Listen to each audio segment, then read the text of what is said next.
Na imensa assembleia, presidida pelo irmão Sóstenes, centenas de espíritos suicidas ouviam atentamente as palavras dele e de irmã Doris. Os ensinamentos que receberão certamente irão influenciar bastante na sua vitória. Uma vitória das mais difíceis que deverão alcançar contra vocês mesmos. Mas não sairão daqui alçando esferas espirituais mais elevadas, enquanto de nosso instituto ou de suas consciências não receberem certificados de reabilitação. E quando teremos tais certificados, irmã Doris? Somente após a reencarnação, meus amigos, uma vez terminado o curso iniciado neste momento. Aqui estão os seus educadores. São como anjos tutelares que se dedicarão tanto a vocês quanto a seus destinos. Eles acompanharão a todos, a partir deste momento, em todos os dias de sua vida.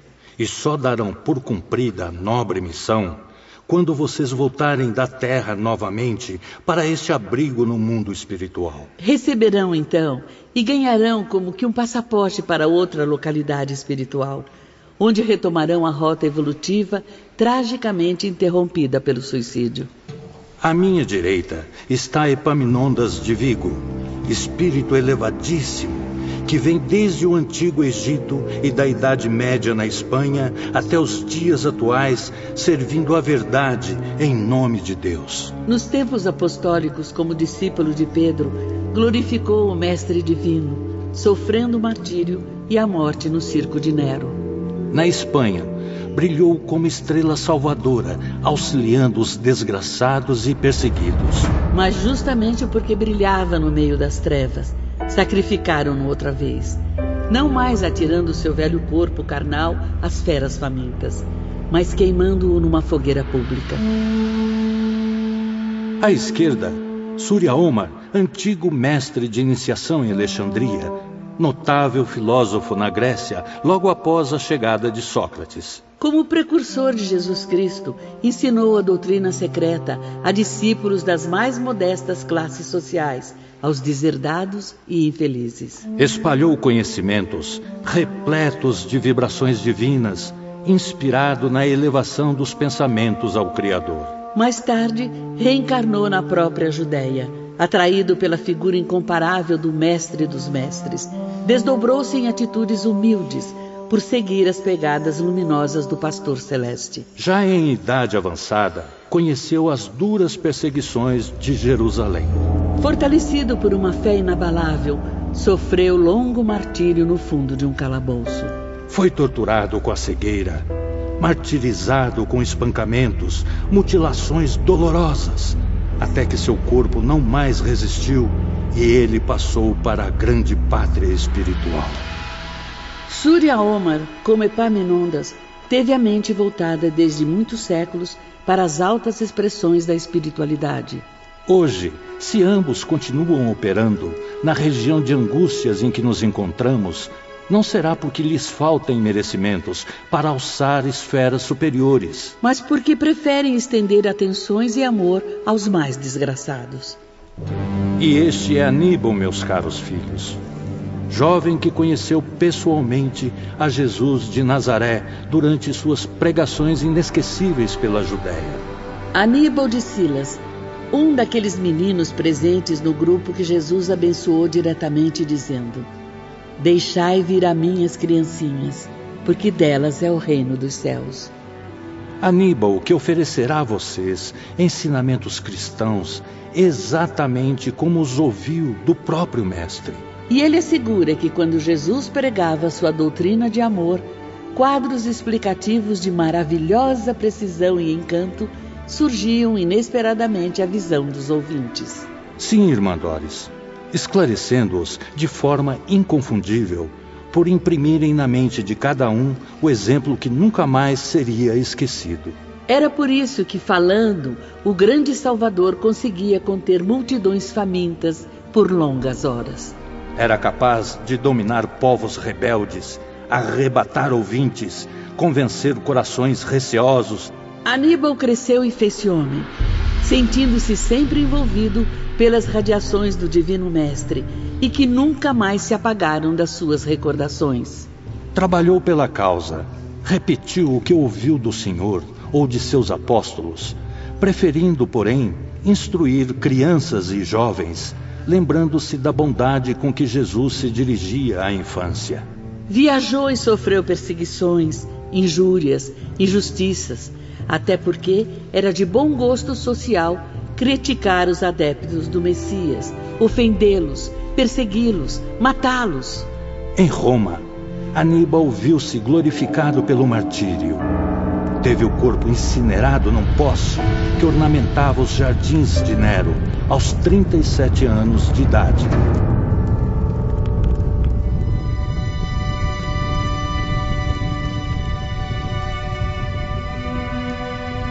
Sincero, apaixonado pela boa nova do Filho de Deus, será a boa nova, o ensino que ministrará a vocês, pois para ele são como meninos que ainda ignoram tudo em torno dela. A fim de se especializar nestes sublimes ensinamentos, têm sido necessárias a Aníbal vidas sucessivas de renúncias, trabalhos, sacrifícios, pois somente assim seria possível desenvolver este dom tão precioso. Ele o conseguiu, porque jamais em seu coração faltou a vontade de vencer. Nunca esqueceu os dias gloriosos das pregações messiânicas, o momento em que foi abençoado diretamente pelas sagradas mãos de Jesus e a palavra do Divino Mestre dizendo: deixai vir a mim os pequeninos, porque deles é o reino dos céus. É que Aníbal vinha sendo preparado desde eras distantes. Viveu nos tempos do profeta Elias, respeitando o nome do verdadeiro Deus.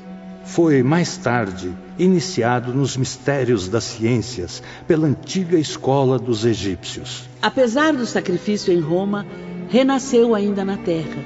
Sofreu novas perseguições nos tempos de Adriano e comemorou a vitória de Constantino. Sacerdote católico na Idade Média, por mais de uma vez, foi anjo protetor de pobres crianças abandonadas, convertendo-as em homens úteis e em mulheres honestas. E tanto Aníbal se preocupou com a infância e a juventude, tanto fixou energias mentais naqueles rostinhos tão meigos, que sua mente imprimiu em si próprio uma eterna aparência de adolescente gentil. Sim, pois como veem, ainda parece ser o menino abençoado pelo mestre Nazareno na antiga Judéia, na sua passagem visível pela terra. Até que um dia, uma ordem direta desceu das altas esferas de luz, vinda diretamente do Cristo.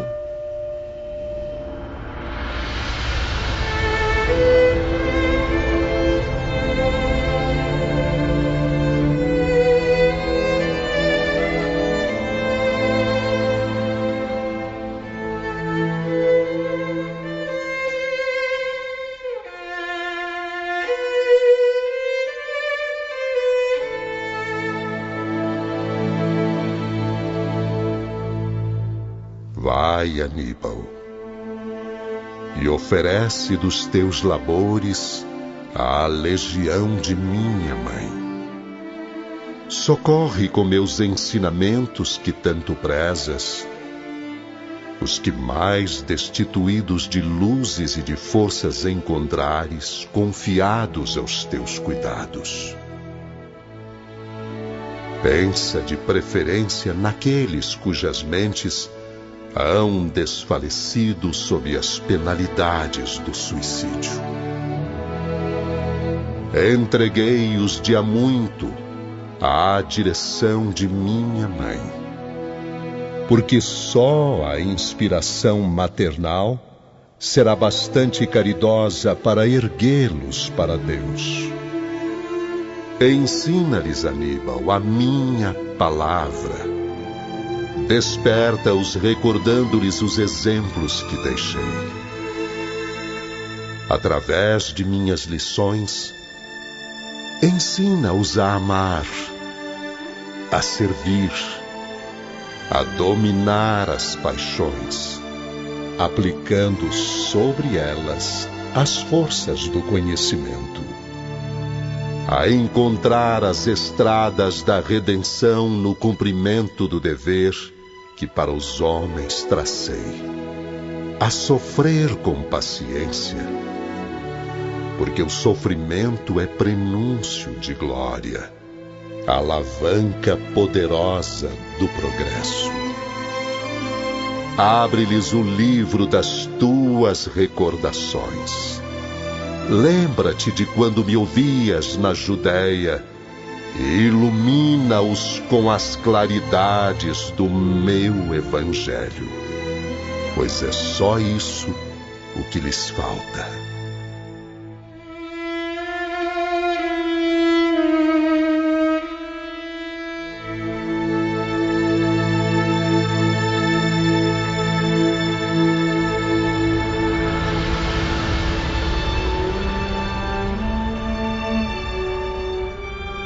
E aqui está ele, meus irmãos, modesto, pequenino como um adolescente, mas tocado pela flama imortal da inspiração cristã. A partir deste momento, confio seus espíritos à bondade de Aníbal. Fez-se pequena pausa, momento no qual meus dois companheiros e eu não contivemos as lágrimas, ainda perplexos, até mesmo envergonhados com a honra recebida. E as lágrimas, antes tímidas, expandiram-se em largos sorrisos de esperança ao contemplarmos ao longe, no centro do grande salão, a figura radiante de Irmã Doris, também sorrindo para os nossos tristes espíritos. Imensa comoção atingia a alma dos aprendizes, extraindo do seu íntimo enorme admiração pelos três vultos que lhes eram apresentados. E que tão estreitamente se ligariam ao nosso destino por um tempo que não poderíamos absolutamente prever. Aproveitando o pequeno intervalo na reunião, Camilo comentava com seus amigos. Confesso que até agora é difícil acreditar. A figura de Jesus Cristo nunca havia sido me apresentada desta maneira. A verdade é que, até então, o Messias nos aparecia à imaginação mais como um ser inatingível, incompreensível à mente humana. Certamente, João. Nunca o imaginei como personalidade real, capaz de se tornar compreendida e imitada pelas demais criaturas. Verdade ainda maior é que nossos três instrutores foram contemporâneos do Filho de Deus. E mais, conheceram-no pessoalmente, ouviram-no falar, falaram mesmo com ele. Por isso agora não tenho mais dúvidas. O divino profeta, Espírito perfeito, jamais se negou a falar com quem o procurasse. Incrível, meus caros. Um destes espíritos iluminados recebeu as bênçãos daquela mão milagrosa afagando sua cabeça.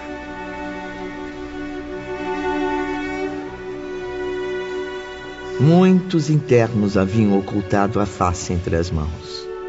Outros se entregavam às lágrimas silenciosas, discretas, que desciam como se purificassem suas almas num grato e fervoroso batismo. A emoção era geral, Ivone. O silêncio continuou por alguns instantes, até que Sóstenes continuou, auxiliado pela sábia Irmã Doris. Não é aconselhável a perda de tempo, meus filhos. Iniciaremos hoje mesmo medidas favoráveis a todos vocês. Serão novamente divididos em grupos de 10, continuando separadas, como no hospital, as damas dos cavalheiros. Somente durante as aulas, ou em dias de reuniões recreativas, poderão encontrar-se e trocar ideias com elas. Podemos saber o motivo da separação também aqui neste departamento, nobres irmãos? Isso acontecerá, Camilo, porque vocês trazem ainda influências da matéria, inquietações mentais que convém educar. Seus pensamentos deverão habituar-se à disciplina saudável, encaminhando-se o mais rápido possível para as boas expressões do espírito. A ideia de sexo é um dos grandes obstáculos às conquistas mentais. As tendências sexuais oprimem a vontade, perturbam as energias da alma, induzindo-a para vibrações pesadas que retardam a evolução espiritual. Por isso, será mais prudente o isolamento.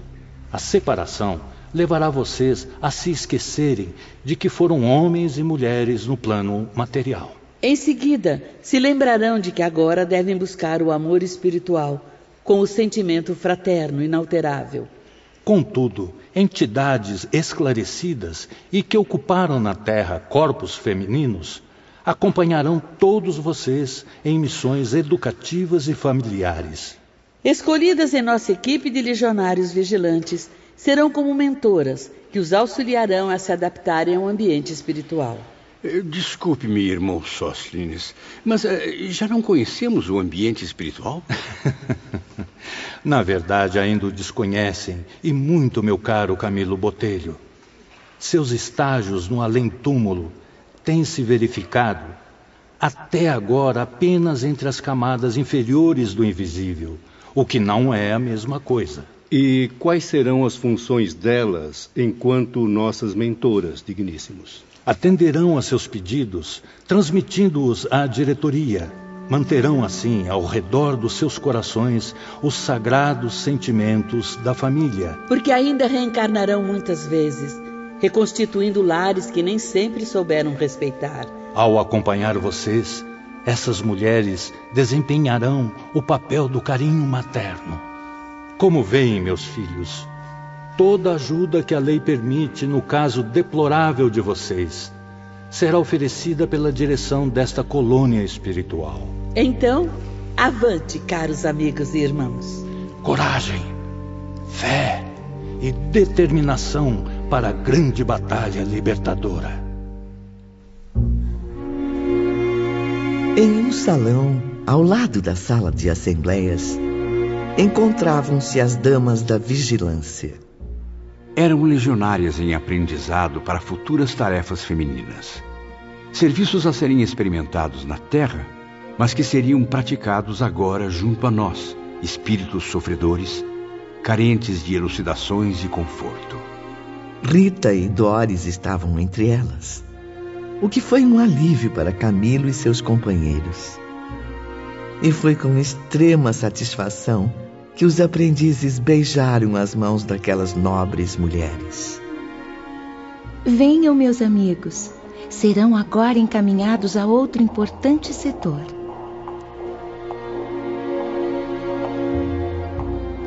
Partiram então para o nobre edifício, onde ocorriam as aulas de filosofia e moral, um dos magníficos palácios situados na formosa Avenida Acadêmica. Logo ao entrarmos no local das aulas, suave comoção nos agitou. Era um salão imenso, disposto em semicírculo, repleto de confortáveis arquibancadas. Ao fundo, uma enorme placa luminosa despertava a atenção do visitante. E ao centro, ao lado dela, a cadeira do palestrante. Nem por um segundo na Terra imaginei existir uma sala de aula tão magnífica. A aparelhagem não me é estranha. Lembram-se que já a vimos por mais de uma vez nos serviços hospitalares? Tem razão, Camilo. Mas esse aparelho parece aperfeiçoado, talvez mais leve. Suaves tonalidades branco-azuladas projetavam no ambiente o sugestivo encanto dos santuários. Vejam o que está escrito nas letras cintilantes acima da tela. É o convite inesquecível do nosso eterno Salvador. Vinde a mim, todos vós que estáis exaustos e aflitos, e eu vos darei o lenitivo. Tomai sobre vós o meu jugo e aprendei comigo, que sou simples e humilde de coração, e encontrareis repouso para vossas almas, pois o meu jugo é suave e o meu fardo é leve.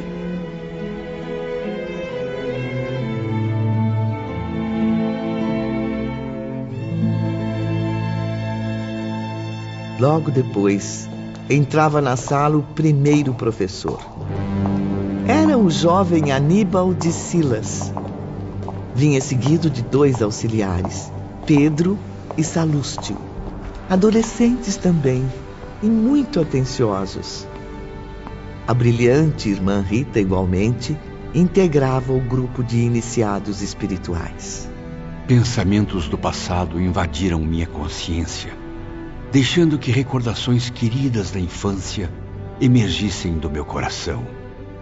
E revi-me pequenino, temeroso, ao enfrentar pela primeira vez o velho professor que me dera a conhecer as letras do alfabeto. Os auxiliares ligaram fios luminosos à cadeira em que Aníbal já se sentava e prepararam uma espécie de faixa semelhante à usada no caso de Agenor Penhalva. O silêncio era religioso, Ivone. Percebia-se grande harmonia que se impunha, criando um profundo bem-estar. Mesmo sofredores, angustiados e aflitos, aquietamos nossas queixas e preocupações pessoais, aguardando a sequência do momento. Sobre o tablado, mais 6 instrutores se apresentaram. Sentaram-se em sofás, dispostos em semicírculo.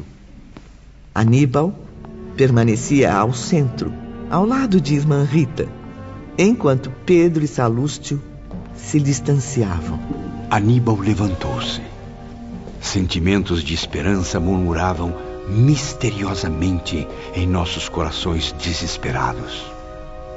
Instintivamente, os aprendizes viram-se tomados de profundo respeito e uma estranha sensação de temor. Arrepios desconhecidos passavam por suas almas, aquecendo-as com suavidade. Na verdade, ondas magnéticas eram conduzidas por meio daquele hino maravilhoso que unificava nossas mentes ao som de acordes irresistíveis, fazendo-nos vibrar com harmonia.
Vamos orar, meus irmãos.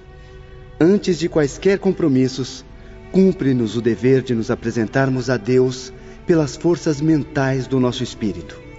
Homenageemos o Todo-Poderoso com nossos respeitos, solicitando a nós suas bênçãos divinas.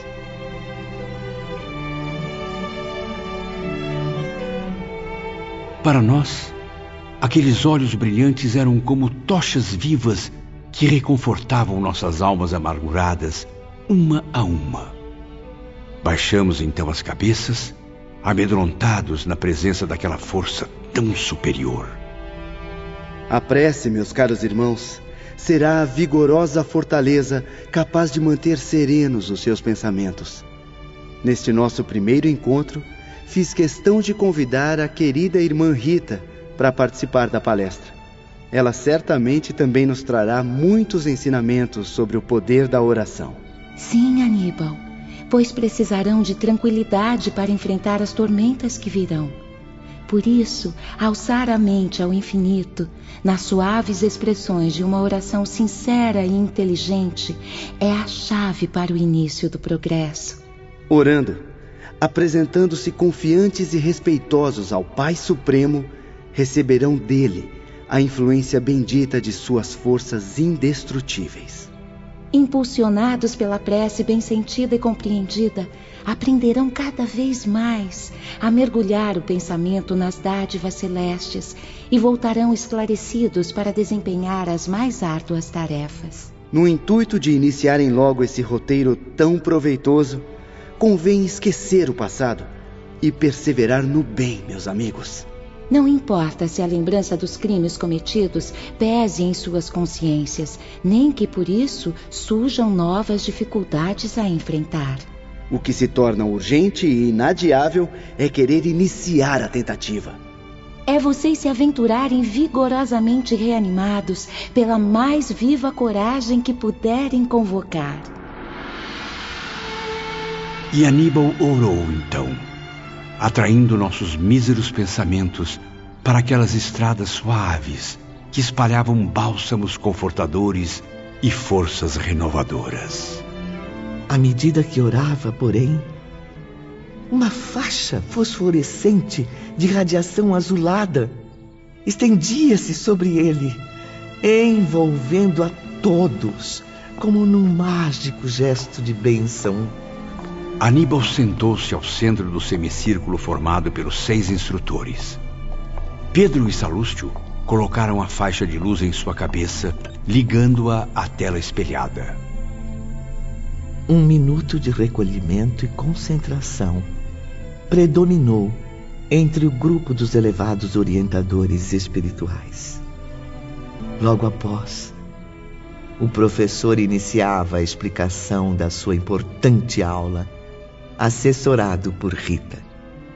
Pela importância do que se passou, Ivone, não apenas naquele dia como nos subsequentes, durante essas aulas inesquecíveis, decidi dedicar um capítulo de minha obra a estes fantásticos acontecimentos espirituais. Louvado seja Deus por me oferecer a honra de transcrever estas páginas iluminadas, as quais se propagam agora através das ondas sonoras. E que muitos ainda possam ouvir e passar adiante estes ensinamentos. Sim, pela influência que exerceu sobre nosso destino, nosso desenvolvimento moral e mental, o mínimo que eu poderia fazer, Ivone, era oferecer à humanidade este capítulo especial. Feito com muito esforço e boa vontade. Sem dúvida, querida amiga. Porém, apenas um reflexo muito pálido do que presenciamos realmente nas misteriosas e extraordinárias paragens do invisível.